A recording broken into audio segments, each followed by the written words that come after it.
Thank you so much for that. It is my absolute pleasure and honour to be here today with Dr. Vayu Naidu to launch her most recent book. I first met Vayu, as it happens, at the Jaipur Literature Festival in Belfast. Vayu chaired a beautiful session on myths and motherhood, which featured Namita Gokhale, B. Rowland, and myself. It instantly devolved into such an interesting conversation about what it means to be a woman and to write and to tell stories. I had the instant feeling of having met a kindred spirit. Vayu and I met up next in London for a lovely lunch at the Chelsea Physic Garden, where she walked me around the garden and shared with me some of her medicinal lore and her knowledge of plants and herbs. And we talked for hours. Vayu gave me a copy of her book, SITA'S ASCENT, which is the story of the Ramayana from the perspective of Sita. I sent her a story I had just finished about women, children, domestic abuse. Since then, we have become good friends, and I would say that all of my first impressions of Vayu have been proven right time and time again.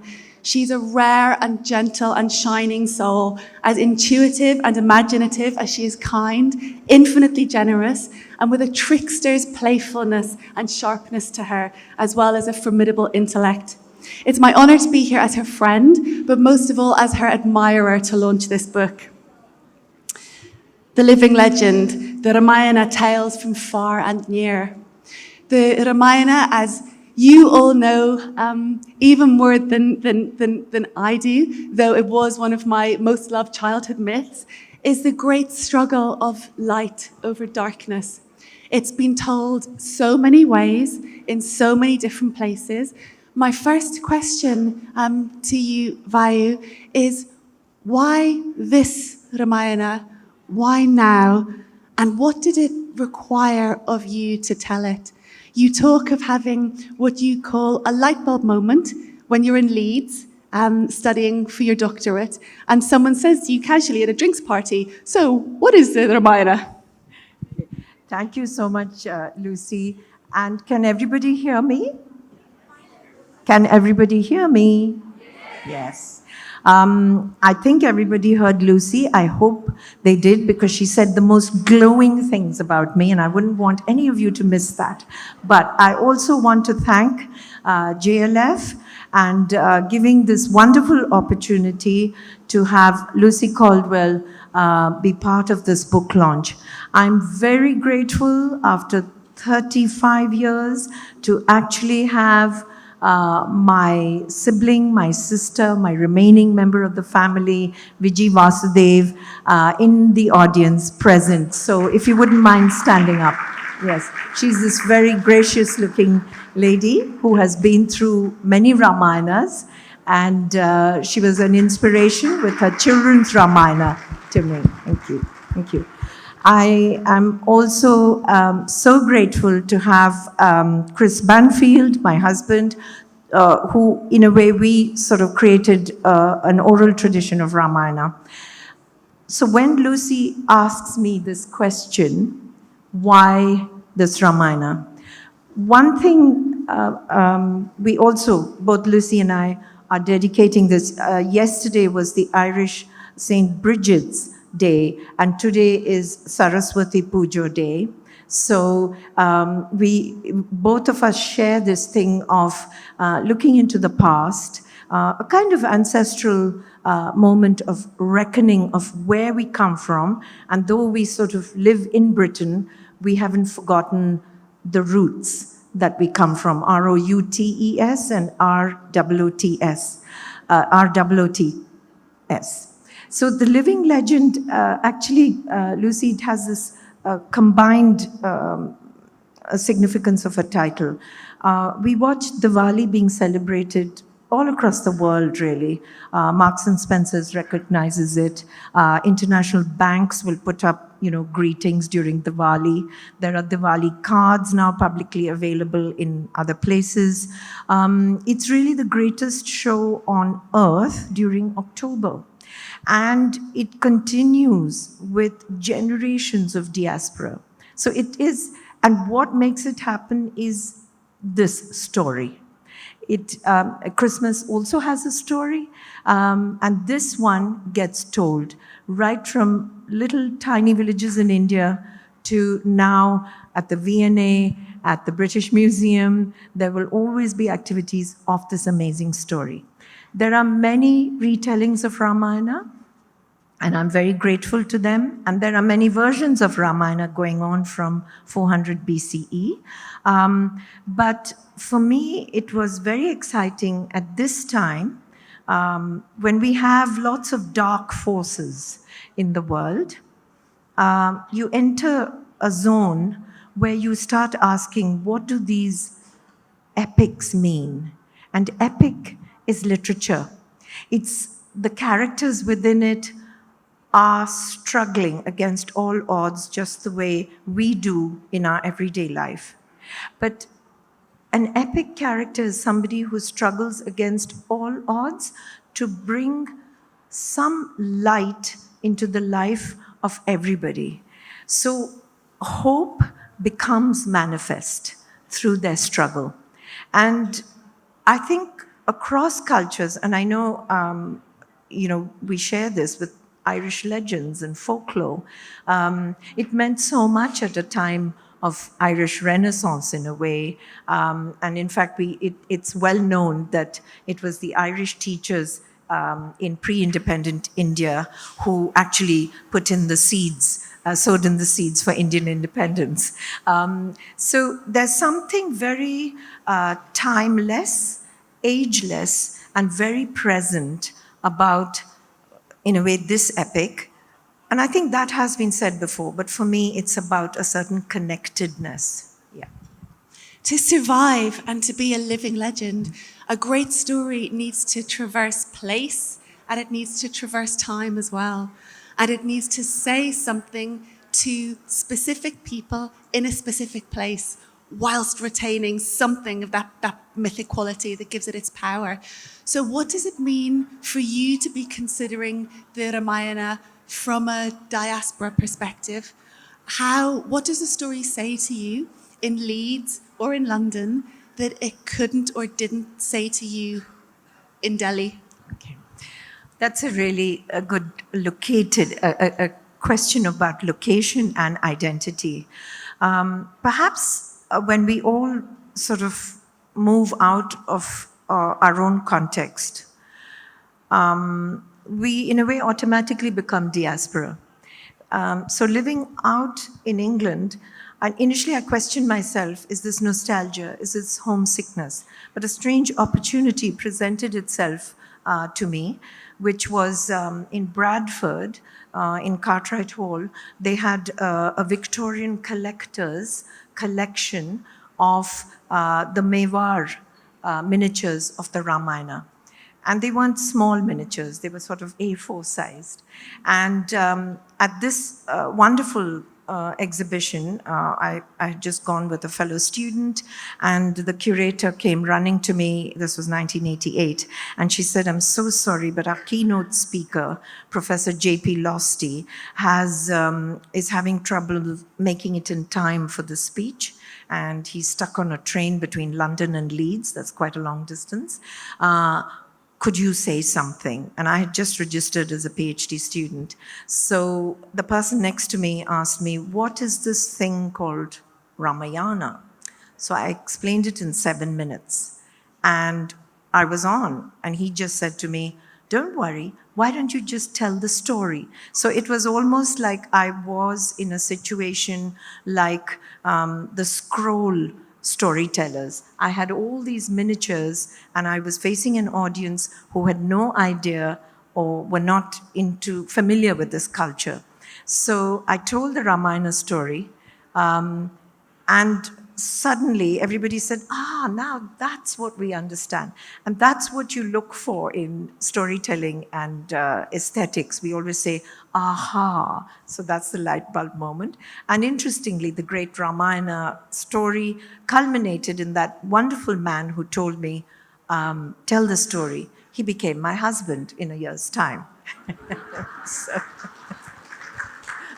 I want to ask you, Vayu, when someone says to you, tell the story, And it's an audience who may be completely unfamiliar with the story. You're a storyteller. You need to connect, say, with a story from up here, and you need to connect with the audience here. What does that feel like? What are you doing? What are you trying to tune into? What are you trying to channel? I think this is something you have also spoken about, Lucy, about entering a spell. And from what I remember, from what we have spoken about and your writing. With the oral tradition of storytelling, you enter a zone, and I've been very fortunate in my life. I was trained by the Samrat Purnadas Baul and certain Gujarati storytellers. And I've worked with one or two Tamil storytellers. And what it is it's quite a meditative process. You enter a space where actually the cinema opens within your mind. And that's the darshan, that's the vision. And you are like an empty vessel, and you're not just reporting, but you're going through the nuances of the character's journey and what they are feeling. Now, in Indian languages, that obviously comes natural, and we have different ways of expressing ourselves through an aesthetic of rasa, or juice of emotions. To transpose that into English, you have to be like a composer, an adept. When you mention an audience, a wonderful blues singer told me how jazz operates. So you have Billie Holiday coming on. She has a known song, but that evening, her orchestra, her audience is different. And you somehow have this ability, or you cultivate it, to tune in to what your audience is expecting. In Hindi, we have a word which is called "Ye sab bina patrika hai." It is not written, it is not memorized. You open yourself to this coming as a known story. One of the things that strikes me, Vayu, about this retelling of the Ramayana is how young the main characters are. For me, it's like a production of Romeo and Juliet when they cast a 12-year-old Juliet or 13-year-old Juliet, because it's easy to think of these as these great mythic characters, and you really insist on how young they are in it. And you insist too on something that is going to give this story both great appeal for our times and for young people. You insist on the importance of the environment and of our interconnectedness. That's something that really comes to the fore in this telling. Can you expand a little bit on the importance of that? Thank you, Lucy, for always having the finger on the pulse of what is written and what a writer is trying to say. I was very much attracted to Philip Pullman's way of writing his dark materials.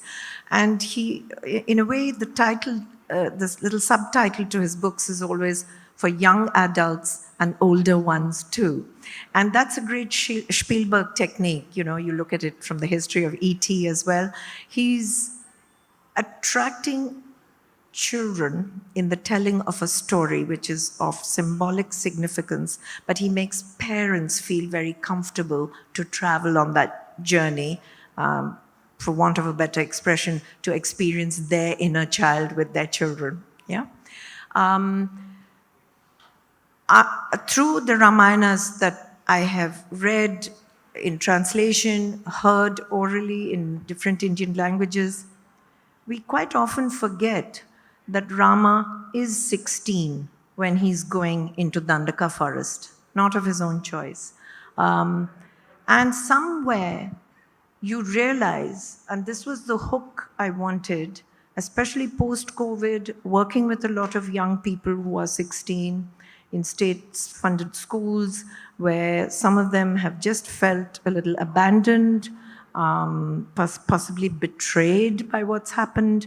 It's trying to make choices. So that was one influence that made me say, yes, Rama was 16. Maybe this is a story for 16-year-olds and older. Because we've often, like Romeo and Juliet productions, seen people in their 30s act out these young, innocent lover parts, and we take it because of the majesty of Shakespeare's language. But actually, when you think how two people can commit themselves to an ideal that gets manifested and is there as part of civilization's history. I found another hook, which was another thing that influenced me was I used to teach at Eton for a year, and I was talking about heroism and the Greek, mentioning the Greek epics, and then we were also looking at the Ramayana. Wonderful students. And we discussed what do we look at as heroism, because so many celebrities are heroic, and how do they wear it? And of course, with the Ramayana, you get this vulnerability, generosity, and Rama is often described as cool, not with the spectacles and a sports car, but he's a very interesting male who is quite tender and compassionate, but also can fall into depression, you know. But he has this sensitivity towards the animals, towards the plant life, towards the world. He feels responsible. His mentor was, and I came across this other text by the wonderful Swami Sarvapriyananda, who I'm sure many of you have heard his talks, of one of the sages who was Rama's mentor was Sage Vashishta, who was in the court, and used to actually give him this whole Vedantic concept of connectedness. And I was toying with this idea, and I said, you know, we do have the Mahabharata, of course, but in Ramayana, you really find a very close relationship with plant life and animal life. And in fact, it's the animal kingdom that gives its army to Rama to go to Lanka and fight against injustice. So that was a very important hook of what Sage Vashishta's doctrine, that everything pervades with this consciousness, and our cells of animals, plants, our cells is connected. I think my final question, Vayu, is that we're living through a time which is asking very necessary questions about cultural appropriation, I think particularly in a sense of colonization. What is it about this story that makes you think it belongs to everyone and anyone who hears it? Firstly, I'm a great believer, thank you, Lucy, that epics are for the world. They originate somewhere, they're located somewhere, but my goodness, how this epic, like a Gilgamesh, like Finn McCool, like so many epics and legends have traveled across the world. They force themselves into the frontiers of other languages and mind spaces. Why? Because they're about the human condition. Yes, they begin in a geographic location, but we have to be very responsible in not getting it politically vandalized. This is an epic, as even William Dalrymple mentioned in The Golden Road. Ramayana has traveled to Sumatra, to Java, to Thailand. They have all their many different ways of telling that story, because it is about two young people, not just their love for each other, but to be able to raise the bar about what human life and the future is about. And unless we protect the planet and the earth and have these connected relationships with everything, they understood the value and the consequences of what the disaster would be. That's the brilliance of the Ramayana, which I'm relating to. Thank you. Can we see the final slide? Thank you. Yes. Thank you. Can we see the slide, please, that Vi would like to show? And then we will officially launch the book. Can you see the slide? Is it on the monitor? Okay. So while researching this, I didn't want to just do enjoyable tomfoolery and say, oh, well, I find everything connected. Lucy's and my interaction in the Chelsea Physics Garden also helped me to understand botany better. And this I looked into and researched some Indian miniature paintings. This is from Rajasthan, and it's a time, titled it Consciousness, but it's a time when Rama and Sita have just enter exile. This particular tree has a sap in which you're seeing Rama and Sita and Lakshmana. We see Lakshmana's back and he's pulled his long hair. They're wearing forest garb. That sap from that tree, actually they anoint themselves so they're not bitten by insects and termites. So they've given away all their royal robes and they are entering the forest. Then they go and take a bath. And the lovely thing in this miniature painting is you also have the 2 deer, which is going to haunt us later on in the story. So everything relates to this idea of, it takes on this sort of botanical dimension. And I'll give you this example why this idea of consciousness and connectedness was something that really gave me a very strong anchor in doing this story, and I hope you read it with that framework in mind, is that the human cell, the plant cell, the animal cell, we all have cells. And in the center of the cell is the mitochondria. And that's the one that has the energy supply that goes across the body and gives us our sense of energy, electricity, brain, whatever messages it sends. And this is such an ancient realization from an Upanishad, but we've forgotten that. And it was wonderful to bring it back, especially in our time when what's at stake is climate change and how we are propelling into denial and ignorance. And through the miniatures, you're seeing this relationship starting. It's an anointment of ourselves into nature. It's an immersive experience. Beautiful. Vayu, let's launch the book. Thank you, Lucy. Thank you very much.